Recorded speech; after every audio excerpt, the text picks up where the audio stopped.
The Steelers, with Mason Rudolph, looking to keep their playoff hopes alive, need a win and some help to get in. Find themselves as a juice 3, in between 3 and 3.5. The number at BetMGM, 3 minus 20 for Pittsburgh. On the road at the Ravens, who have already obviously clinched home field advantage and the 1 seed in the AFC playoffs. Ergo, Lamar Jackson not playing in the game. Odell Beckham ruled out. Marlon Humphrey ruled out. Zay Flowers isn't going to play. Kyle Hamilton unlikely to play. So Baltimore's nothing to play for in the game except to knock Pittsburgh out of the playoffs. Tyler Huntley will start. Mason Rudolph starts again for Pittsburgh. Kenny Pickett, the backup. Ken, how are you betting the Steelers and the Ravens? I'll do a side first. I liked Baltimore at 4, which we talked about earlier in the week. That was the only side of the game I'd consider. At 3, I would not be interested in anything for terms of the side. So I think if it stays 3, I will be unlikely to have a bet. Like 3.5, 4, minus 110. Like, let's say Pittsburgh gets bet up, maybe something injury-wise happens with them. Then I maybe Baltimore for something, like I think 3.5. But not interested in either side at 3. The total, the more I thought about it, I really liked the over in the game because it's extremely depressed because of who's playing. Also, like that. The way the Ravens are going to play this game, I do not think that means that this has to be some like low-scoring slugfest.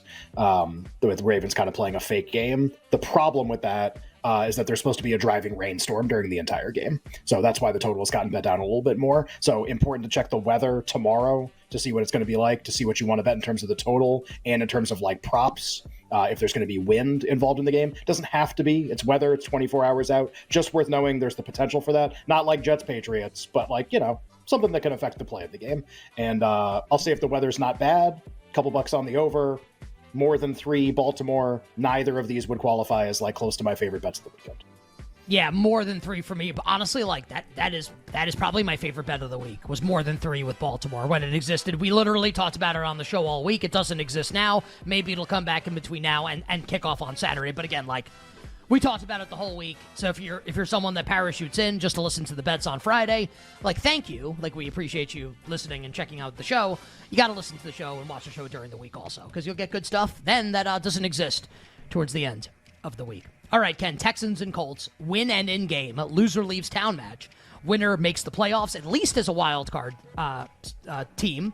Possibly AFC South champion, depending on Jacksonville's game against Tennessee on Sunday. Houston is a 1-point road favorite at Indianapolis. The total in the game is 47.5. Noah Brown is out for the Texans. Robert Woods is questionable, didn't practice on Friday. This is not great news for Houston. Thoughts here, Ken, on the Texans and the Colts on Saturday night? Yeah, we think Will Anderson's going to play, limited practice the last day of that they practiced. He missed every single practice, but, if he was ever out, I would bet Kobe Turner immediately if the market was still open to win Defensive Rookie of the Year, just with the opportunity to, gain ground. I've had no bets on this market the whole week. Was kind of looking to maybe tease either side if we got a 1.5 either way. It looks like the answer to that is going to be the Colts, 1.5 to 7.5. But, that's not everywhere. It's only in a couple places. So if this stays 1 and 47.5, I just am not going to have any bets on the game. I just agree that this is kind of a coin flip, that Houston is rated better on a neutral. The market reflects that too. Yes, there's going to be the propensity for a lot of scoring. Also, this is the highest total of the week. So the market kind of reflects that also. If I had to bet the game, I guess I would lay the 1 with Houston, but I don't. And I just would probably rather watch this game as of right now.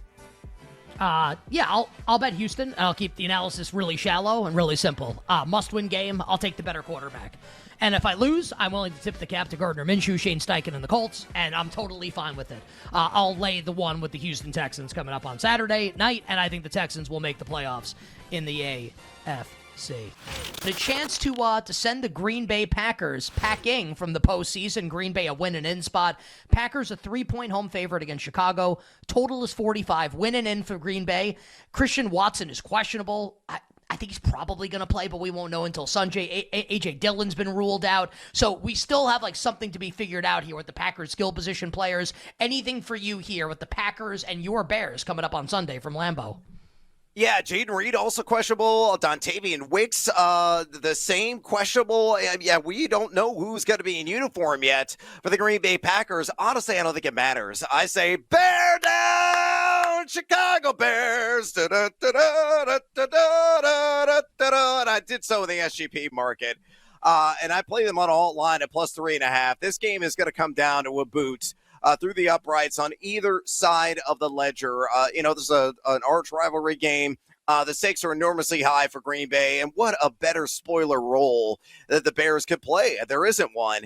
Justin Fields, wants to really grab everybody's attention, and I think grab everybody by the collar, throw them against the wall, and say, I am your franchise quarterback now. I am your franchise quarterback of the future as well. It's not going to be Caleb Williams or anybody else in this upcoming NFL draft. And, of course, that is a hot, heavy debate right now in the Windy City. So I like Fields to also throw a passing touchdown in this game. So you take the Bears plus 3.5. You take Fields with that aerial strike. You can get it plus 105 right now at BetMGM. And I think it's excellent value. To give a little bit of background on why I really like Justin Fields, Green Bay number 24 in pass EPA defense since week 10. They've allowed at least one passing TD in 7 straight games. Fields has done this in 8 of his last 10. He did it week 1 in the first matchup against C2's teams. And you look at the Bears defensively, guys, they're no longer the mice of the Midway. They are indeed the monsters of the Midway. Don't believe me? They are number uno, mi amigos, in EPA per play defense in the National Football League since week 10. So I think the Bears rain on the Packers parade and may oust them, but I'll take it plus 3.5 and match it with Fields on the passing touchdown and get it plus money.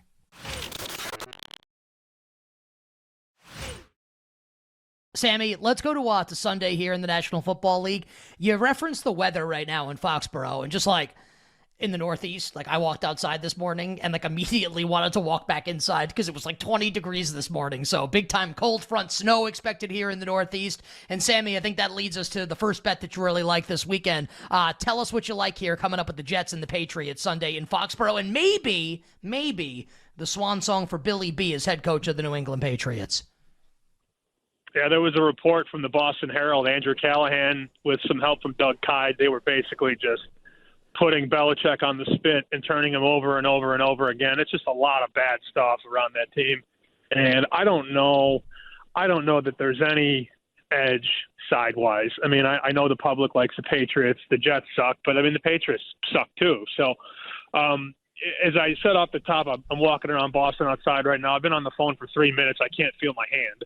So I can't imagine what it's going to be like on Sunday. I know these guys are professional athletes, and I'm a dork that wears glasses, but it's freaking cold out here, man. And it's really, I wanted to get ahead of it. I know that this total, like South Point opened 32, Superbook opened 34. It's mostly 30.5. But here's what's going to happen. These networks are going to put the cameras on all these stadiums in the Northeast on Sunday, and you're going to see the snow and the plows and the flags whipping left to right, and you're going to go, oh, I like the under. And that 30.5, which is pretty low, it honestly, guys, on a Friday afternoon might not be low enough. Like, if we see Foxborough buried in snow and nobody can, see 8 yards in front of them, that total could be 27.5. So all that said, even if we don't get the heavy snow, the wind ain't going anywhere. And 2 backup quarterbacks that have no weapons, no receivers aside from Wilson on the Jets, it's just going to be an ugly game. And these teams have nothing to play for.